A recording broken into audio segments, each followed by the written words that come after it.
Welcome to Live Into Your Best Life, a show where people learn how to go from where they are to where they'd like to be in any area of life.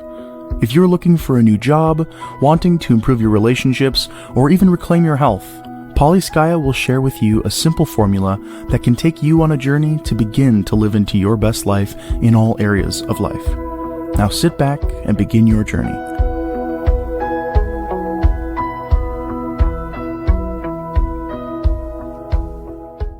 Hello, I'm Paulie Skaja, and welcome to Live Into Your Best Life. Today, I am here with Taylor Bell. So Taylor is this amazing 20-something. I'm going to say that because he's not quite 30 yet, but, and why do I know? Because I am his mom. So he is an amazing person that I have had the honor to watch grow into this fantastic young man. Taylor has interests in many areas, which we're going to learn about today. And one of the things that I really love about Taylor's style is that he doesn't let things hold him back. He doesn't worry about what are people going to think? What are people going to say? He does what is right for him. He follows the breadcrumbs. Every time I spend time with my son, I learn something new. I become smarter. Him and a group of his friends have created a podcast series. And I literally find myself waiting for Sunday night so that I can start listening to the next episode because they're so intriguing. They're so much fun. And I can just tell that it fills them all up. It's their passion. And so one of the reasons that I wanted to bring Taylor on the show today was because, like I mentioned before, Next Stop Your Dream Job, Navigating Your Journey to Professional Happiness is the book that I wrote last year. Taylor did all of the illustrations in the book. He did the book layout for me, and he's the introductory author of the Explore Educational Options chapter. And I'm going to be bringing each of my co-authors, onto the call and interview them about what is it that they learned through their experiences regarding the book, but also then their journey to help people learn how to live into your best life each day, rather than following that path everybody else thinks you should follow. So with that, welcome, Taylor. Great to have you here. It's good to be here. Appreciate you letting me know that I could come on and talk to you about this stuff. Yeah, I love it. I appreciate so much that you took the time because I know you have a lot going on. For all of the people out there who have a mom, one of the things that I appreciate about both of my kids is that they always make time for their mom. So I thank you for that. You just start by sharing with the audience a little bit about your journey. I gave a recap. And so you tell us what you'd like us to know about your journey. Sure. Yeah, it's a long, convoluted road that's had a lot of twists and turns. But I mentioned some of it in my introduction in the book. But basically, I didn't really know what I wanted to do for a long time. I had ideas of some of the stuff that I was interested in, but I never really felt like I had a career path pinned down. When I was in high school, I got into things like graphic design, computer programming, making video games, that kind of stuff. And I wanted to do the latter. I wanted to make video games professionally. So a few of my friends, we got together and we started learning how to do that. We decided to end up going to college together, and we were all pursuing the same path there for game development. And I took classes on computer science, programming, never actually got into the game development classes because in my second semester of that first year, I discovered that I was not as good at calculus as I was hoping I would be. And I ended up withdrawing from the class and changing majors because there was more difficult math classes along that road. And I was feeling very intimidated. So I ended up pursuing graphic communications was the name of the path for web design and development. And you're great at it. Thank you. I feel like that landscape has changed so much, even in the time that I've been doing it in the last decade. But started with some basic stuff, got to learn a little more about things like content management systems. Recently, I've gotten into things like JavaScript and the front end frameworks and stuff like that. But anyway, I was learning about design. I was learning about art, and I was going for an art degree, essentially, is what that was. And life happens. Some situations occurred, and circumstances led to me dropping out of college. That was, what was that? Is that early 2016? I think Yeah, I'm that pretty sure it sounds was like about right. very beginning of 2016. And I moved back home down here to the Twin Cities and was just lost. Didn't really know what to do. Started working in a job at a sandwich shop and just trying to figure out what was next. Met some really cool people and started working on some other fun projects, board game development, and just other odds and ends that involved art, graphic design, that kind of stuff, freelancing here or there. But I didn't really feel like I had a good path towards any kind of career. And eventually, several years later at this point, I discovered that I was really interested in this weird little thing called cryptography. So if anybody out there is not familiar, cryptography is basically the idea of hiding information. So taking a word and encoding it into a jumbled series of letters and numbers or whatever is a type of cryptography. And it's used for all kinds of puzzles. There's a ton of really interesting crypto puzzles out there. And I started getting into those and learning a little more about them and figuring out like, hey, I really like this puzzle solving thing.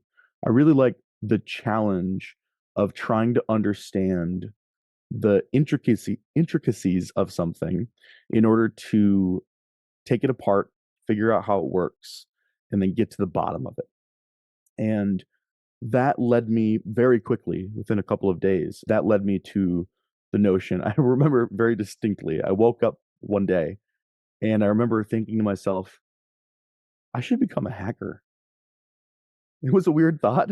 I've never had that thought before, but I have a couple friends who do that professionally, who are penetration testers and hackers for all intents and purposes.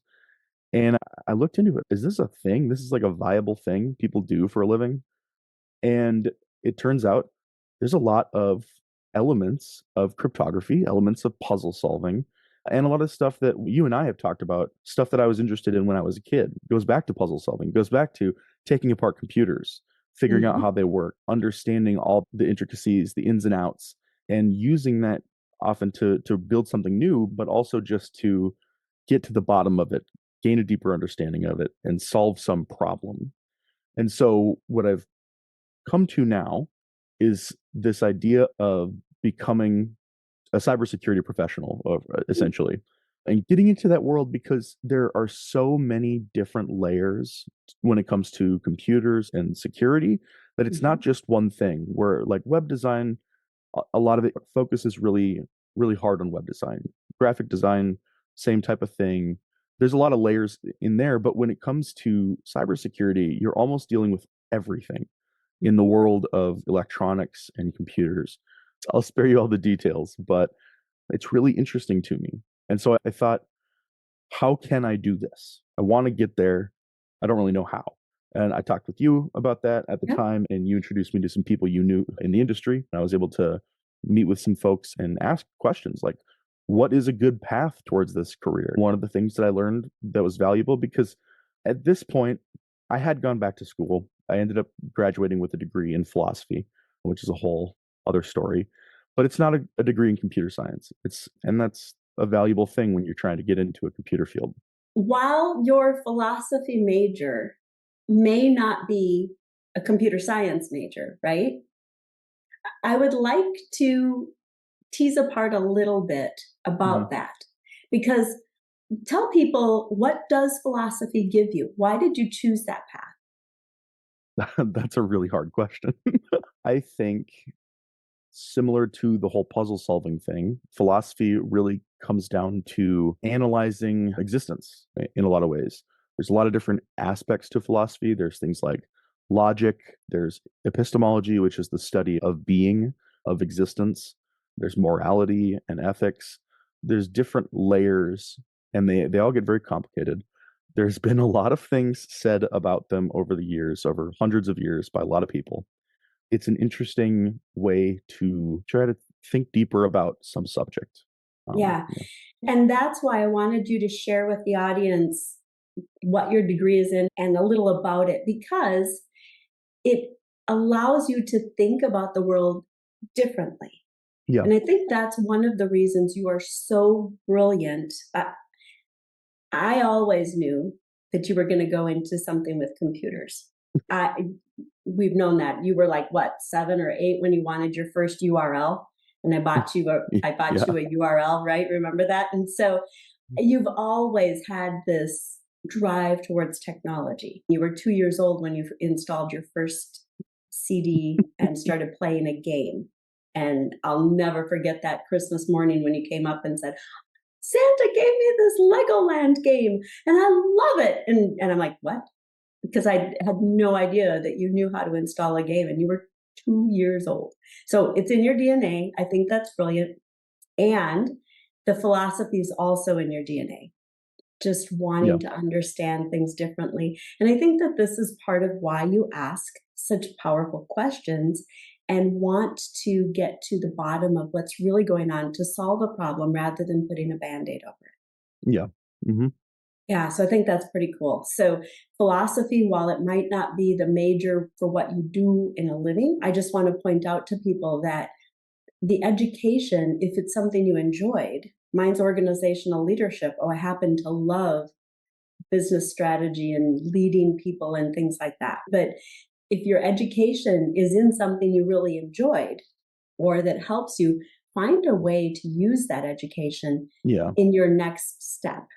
So Yeah. very That's a cool. good Okay, point. so now keep going. So in 2020, and I'm going to call this out too because I tell people follow the breadcrumbs.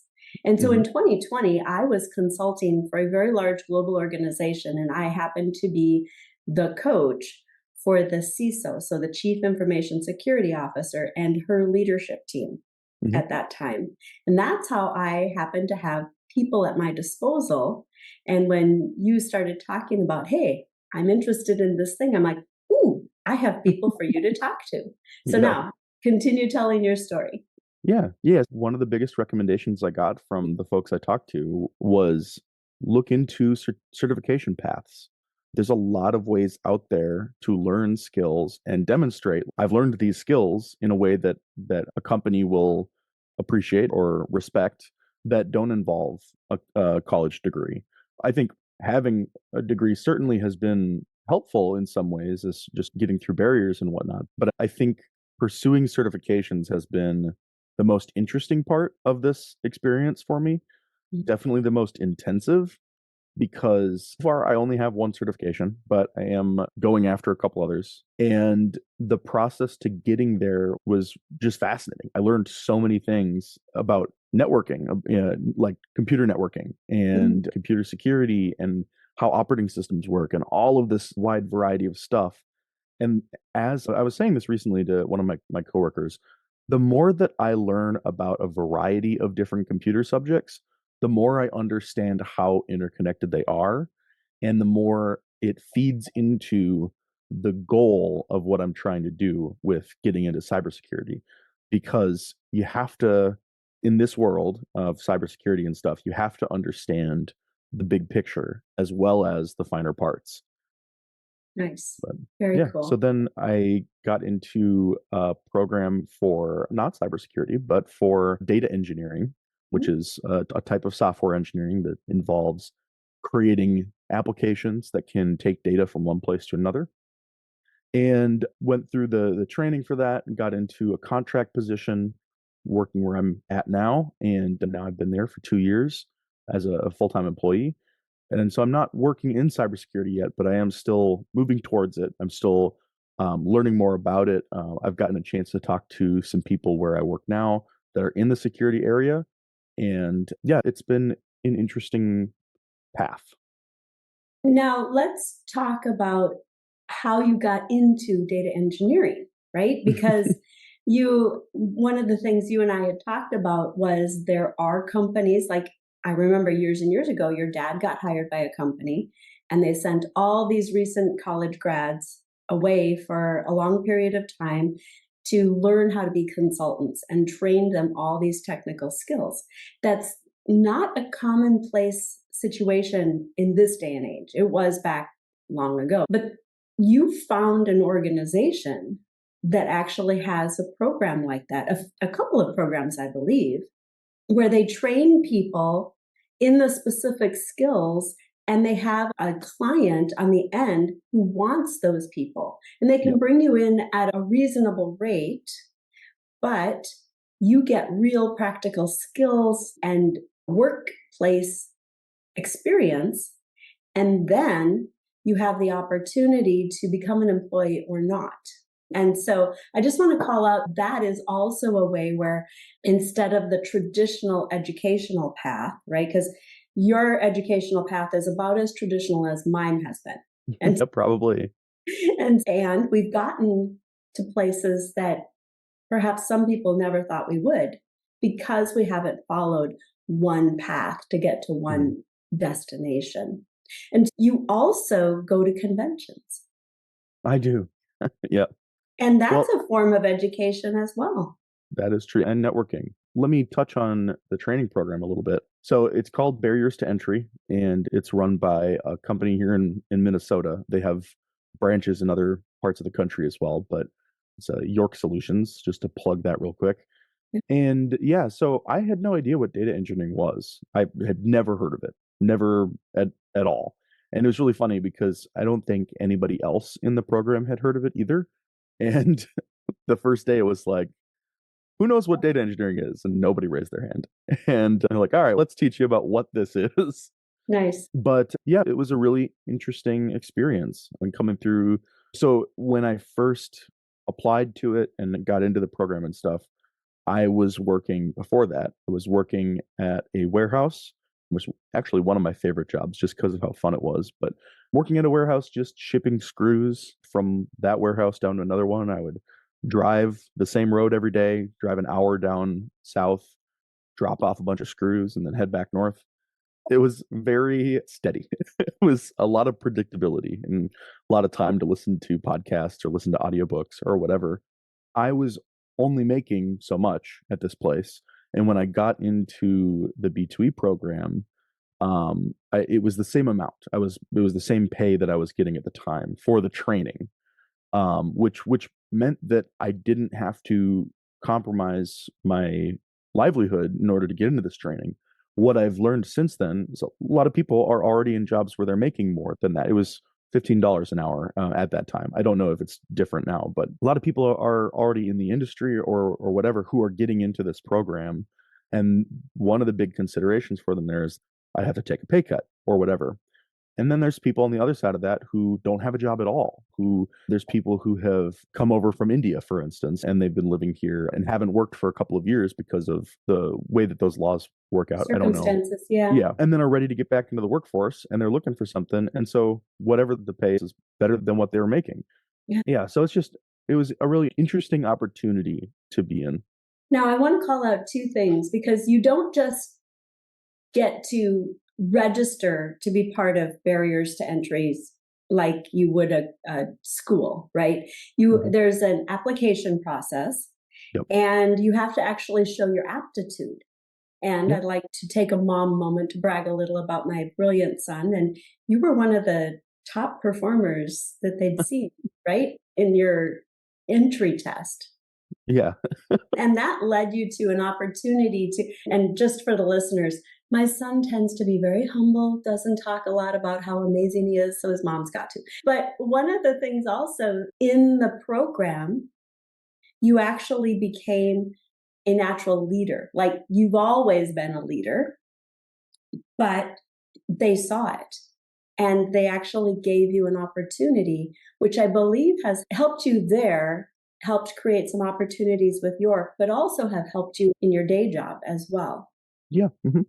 Okay. Yeah, I'll share a little about that. I became what's called a tech lead pretty quick into it was a 3-month program. I think it was probably a month into it. The instructor reached out and said, "Hey, would you want to do this?" There was no such thing as a tech lead yet at that point in their programs.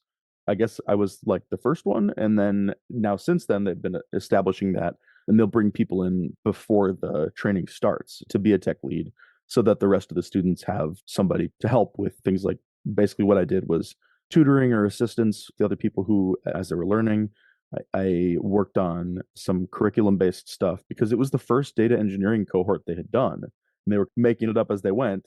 So we were building out the material, we were building out the grading structure, the infrastructure, and where we were storing our assignments, all that kind of stuff. So helped with all that fun stuff. And we got another tech lead near the end of the program. Yeah, it was really cool. And then at where I work now, getting into that job, I do think it not only being a tech lead, but just how things went in the program led to me getting a sweet situation at work. All right. You were in this program and then you became, in essence, an interviewer Yep. to help identify who would be good candidates for the next programs.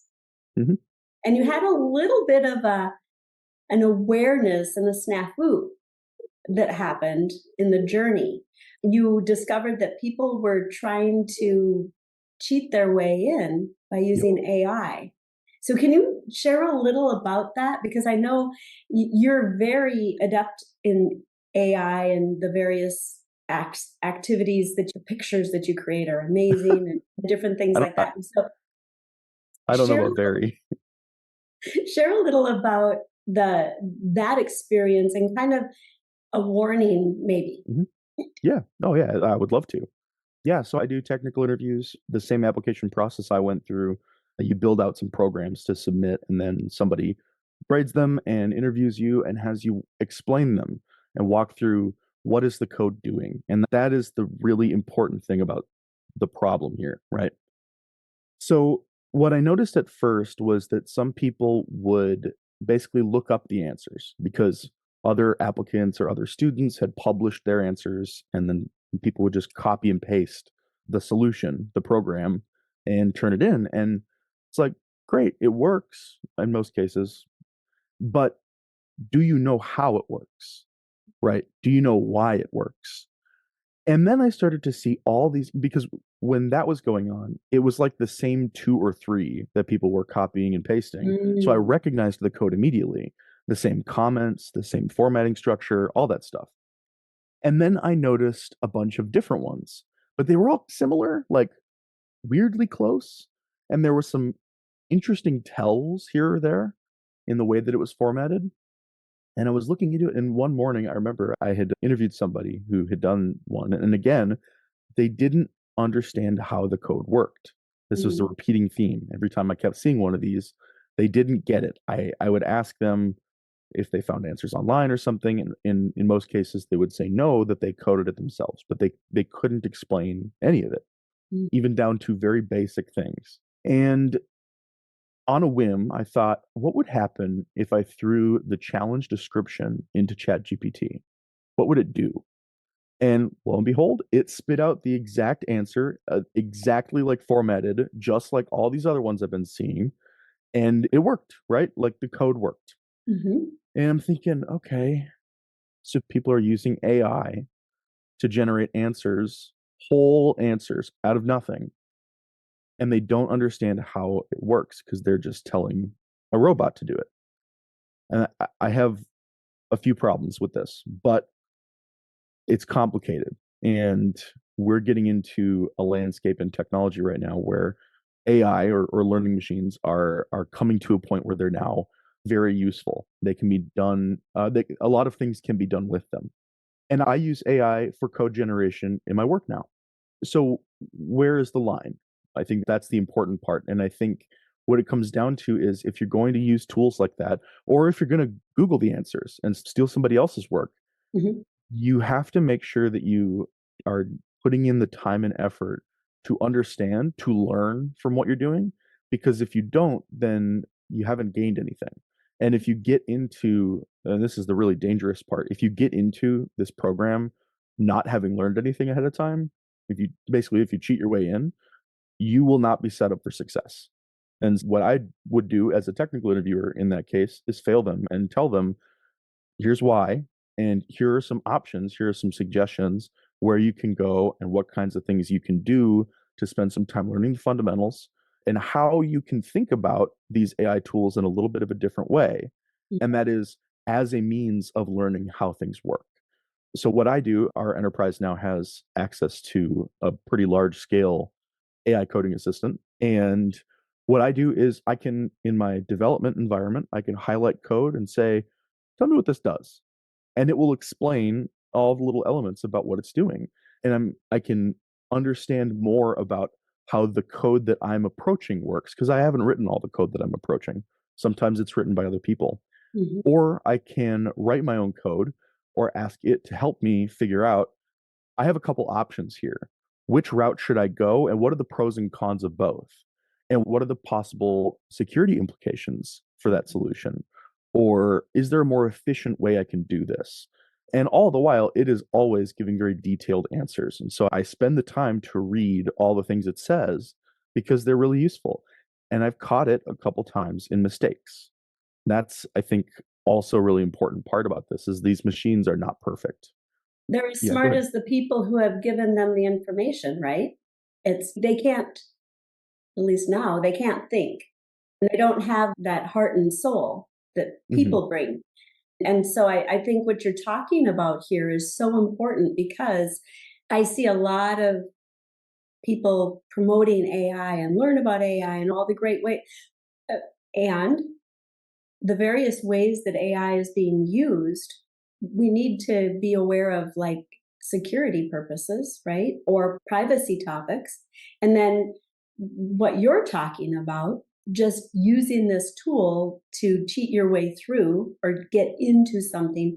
If you don't have the ins and outs, don't understand how something works. And this goes back to your cyber, Hmm. to the wanting to solve problems and wanting to see how things work. And so the cryptology, I should say, and how the bits and how they fit together, that's what programming is. That's what development Yep, is. And absolutely. if someone wants to get into IT, you have to understand how things work. Because if you don't, fast forward, something breaks. And let's just say you work for a global company. Yeah. And like you just mentioned, you're working with code someone else started. So you don't know. And everybody's coding, everybody writes code in a way that's unique to themselves. It's like how we talk or how we write. Code is no different. And so then you have to understand the nuances they put in and not break what they did to continue to build out and enhance the functionality. Yep. AI doesn't have that nuance, but it, like you said, it can teach you what they were thinking so that you can then build on it. But Hmm. if people don't look at AI as a tool to help enhance and rather to just skate by doing the work to get where they want to be, that that could have horrendous negative impact on a person, a company, the world, if we don't be careful about how we go about things like this. Yeah, absolutely. It's crazy. So, It's weird. so what else would you like to tell the listeners about your journey? Just some nuggets to wrap up about like Mhm. how you've gotten, what are some of the key nuggets that people can take away regarding your story, how you've gotten where you are? I think the biggest thing comes back to stuff that you've probably said my whole life, or certainly longer, which is if you can imagine something, you can get there, right? You can make your dreams happen, like flat out, period. And I just gave a copy of your book to my friend Ross the other day or yesterday. And Thank while he was flipping through it, there was one of the headlines. I don't remember exactly what the wording was, but it was along those lines. And I emphasized that point to him because he's been struggling to find a job. And if you set your sights onto something that you want to do, there is going to be some way that you can get there. It might not be easy. It might be a very challenging road. It might not be quick. I've been pursuing the cybersecurity thing now for 3 years and 4 years almost, and I'm making progress. I'm not there yet, and that's okay. The first step, the first step is to imagine the thing. Imagine yourself in that. To borrow some stuff that you said, imagining yourself. What does your best life look like? And then imagine living into it and you. getting there. The second step is to take action. And this is the thing that I think a lot of people get paralyzed by. And I definitely have been at different parts of my life. But every single time, the thing that helps is getting off the floor and doing something. Yeah. Very good. Very good. If you were to, and at the end of each chapter in my book, I ask this question. So I'm going to ask it to each of the people that I interview as well. If you were to have a conversation with your younger self, or even your nephew, your little 5-year-old nephew, who's your mini me, he just adores you. What advice would you give that younger person? I would say there may be times in life where you feel discouraged because you feel like you're not good enough at something. It is okay to be not good enough at something because we all start somewhere and you have to learn in order to become great. Try not to let that discouragement get you down. Just let it encourage you to try a little harder and push a little farther. Great words of wisdom for any age. Thank you for sharing.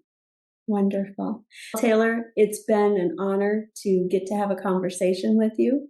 Thank you for sharing your journey. And a tidbit I'd like to call out is there isn't one straight path. And I'd also like to call out that in my book, I talk about the things that you enjoyed doing as a kid tend to be the things that you're really great at as an adult. But it's not just, oh, I like to play baseball, so I'm going to be a pro baseball player, right? But it's those little things like you loved technology, you loved puzzles, and now look at where you are. You're doing that every day. So just our childhood gives us so many indications, and education doesn't have to be a 4-year degree. You don't necessarily have to get your master's. And if a company thinks that's all you have to have, I'd like to caution and say a piece of paper is only as good as the piece of paper. And it's the experiences that actually bring the well-rounded person a company wants to hire. So thank you very much for your time. And I will talk to you soon. Yeah, sounds good. So listeners, thank you for tuning in to Live Into Your Best Life. Please subscribe, share if you've enjoyed this, and go back and listen to some of the previous recordings as well, because it gives you that step-by-step approach on how to bring your life into that level that you're really looking for and find those answers and move forward, just like Taylor has. So until next time, enjoy the journey, enjoy each moment, and live into your best life.